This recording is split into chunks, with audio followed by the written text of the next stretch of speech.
સૌને જય શ્રી કૃષ્ણ. હર હર મહાદેવ. અત્યારે વર્તમાન સમયની અંદર પ્રયાગની અંદર કુંભ મેળો મહાકુંભ લાગેલો છે. શાસ્ત્ર અનુસાર જ્યારે સમુદ્ર મંથન થયું ત્યારે સમુદ્ર મંથનમાંથી ભગવાન ધન્વંતરી મહારાજ એ અમૃતનો કુંભ લઈ અને પ્રગટ થયા. એ અમૃતના કુંભના 4 જગ્યાએ ટીપાઓ પડ્યા, મતલબ છલકાણો. તો એ 4 જગ્યા ઉપર મહાકુંભ ભરાય છે. એ 4 જગ્યાઓ કઈ કઈ? તો પહેલી જગ્યા એ પ્રયાગરાજ અત્યારે ચાલુ છે તે. બીજું સ્થાન નાસિકની અંદર ગોદાવરીના કાંઠે. ત્રીજું સ્થાન હરિદ્વારની અંદર ગંગા નદીના કિનારે. અને ચોથું સ્થાન ઉજ્જૈનની અંદર છિપ્રા નદીના કિનારે. આ 4 જગ્યાએ દર 12 વર્ષે મહાકુંભ લાગે. અત્યારે કુંભ મેળો ચાલુ છે. તો કુંભ મેળાની અંદર મુખ્ય 5 શાહી સ્નાનો આવે.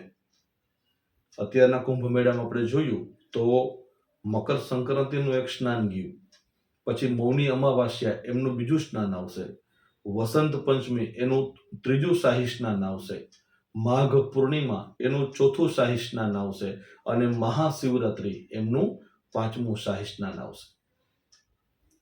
તો તારીખ 29 પોષ વદ અમાસ અને બુધવાર તે દિવસે મૌની અમાવાસ્યા છે. શાસ્ત્રોમાં લખેલું છે કે જ્યારે વૃષભ રાશિનો ગુરુ હોય, મકર રાશિનો સૂર્ય હોય અને મકર રાશિનો ચંદ્ર હોય, એ દિવસે સ્નાન કરવામાં આવે તો એ આપણને મહાપુણ્યની પ્રાપ્તિ થાય.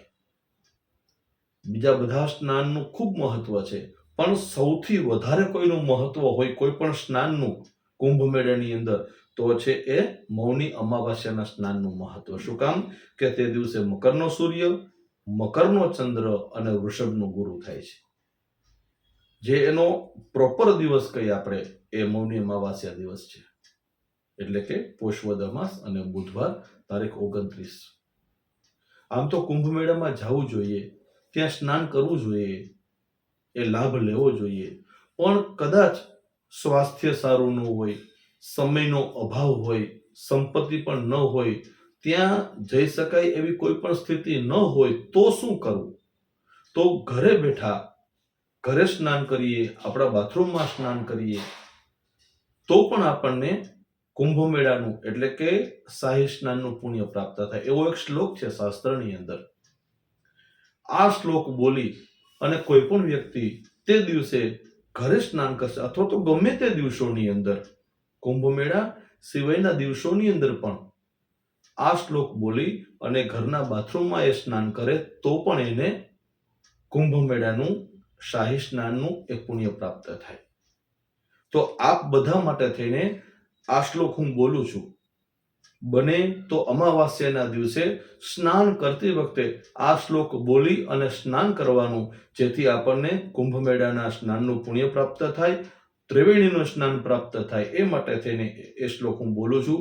માટે બધા સાંભળીએ અને અમાવાસ્યા 29 તારીખના દિવસે આ શ્લોક બોલી અને બધા સ્નાન કરવું, જેથી આપણને સંગમનું સ્નાન પ્રાપ્ત થાય. હરિ ઓમ.